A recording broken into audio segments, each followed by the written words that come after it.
Pag-iha. Okay na po.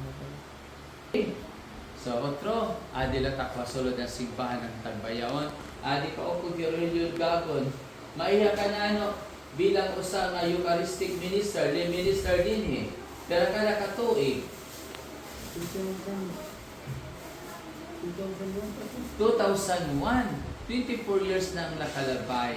Di ka nga ito nga daya na, ada kalagya po si Sabi, bisan baga, pa. Pero naman imo edad, 81, pero mamay, pero 20 sobra na, 81, pero adi kalagya hapon, 60, 70, 80. Sobra pala simpitan imo edad at imo pag binulig din sa simbahan. Kumusta man? Nalilipay ka ba?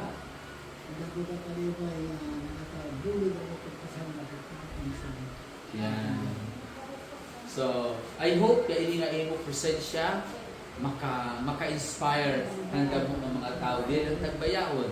Pero bukos sa Pilipinas, ang bukos na kalibutan. So, padayon kita ha, walang iwanan for the greater glory of God. Sige, salamat.